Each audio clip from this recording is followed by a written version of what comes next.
স্মৃতির উদ্দেশ্যে মহাপ্রসাদের জন্য 451 টাকা দান করলেন।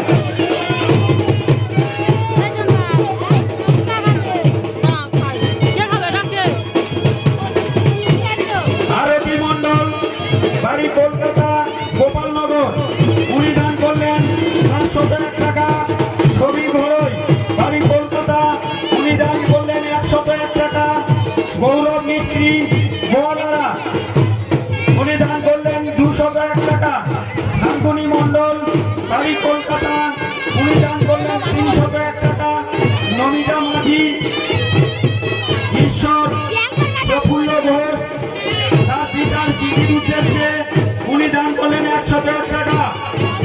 ভানু ভূষণ মাহারা, ওনার পুত্র বিশ্বজিৎ মাহারা, তার পিতার স্মৃতির উদ্দেশ্যে দান করলেন 101 টাকা।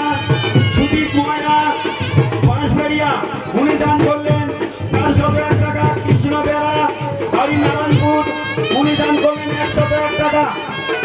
1432 সালের শ্রী শ্রী দশহরা মনসামায়ের পূজায় যারা আমাদের এই মহাপ্রসাদের সহযোগিতা করেছেন এবং সব সহযোগিতার হাত বাড়িয়ে দিয়েছেন, ওনাদেরকে জানাই 1432 সালে শুভ নববর্ষের প্রীতি শুভেচ্ছা এবং অভিনন্দন।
হ্যালো, এইমাত্র মহাপ্রসাদের জন্য আমাদের কাছে স্বতঃস্ফূর্তভাবে দান পৌঁছে দিলেন চিত্রা জানা, পিতা সঞ্জীব জানা, বাড়ি কলকাতা, উনি দান করলেন 251 টাকা।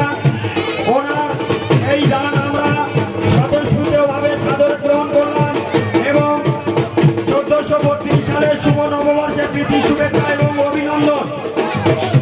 এবং মায়ের কাছে আমরা ওনার শান্তি এবং দীর্ঘায়ু কামনা করে মায়ের কাছে আমরা প্রার্থনা জানাই এবং শুভ নববর্ষের প্রীতি শুভেচ্ছা এবং অভিনন্দন জানাই। চিত্রা জানা, পিতা সঞ্জীব জানা, বাড়ি কলকাতা, উনি দান করলেন 251 টাকা। যদি কোনো সহৃদয় ব্যক্তি আমাদের কাছে তার স্বতঃস্ফূর্ত দান পৌঁছে দিতে পারেন, আমরা তার সাদরে গ্রহণ করব। এই দান মহদান, এই দান বিফলে কোনোদিন যায় না। এই দান আগামী দিনে পুণ্যের ফসল পাই। আপনাদের কাছে আমরা চিরজীবন চিরদিনের মতো আমরা চিরকৃতজ্ঞ থাকবো।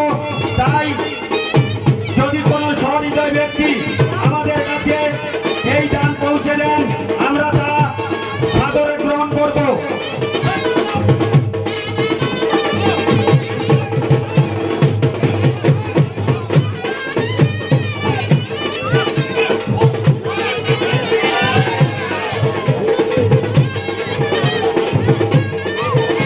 Thank you.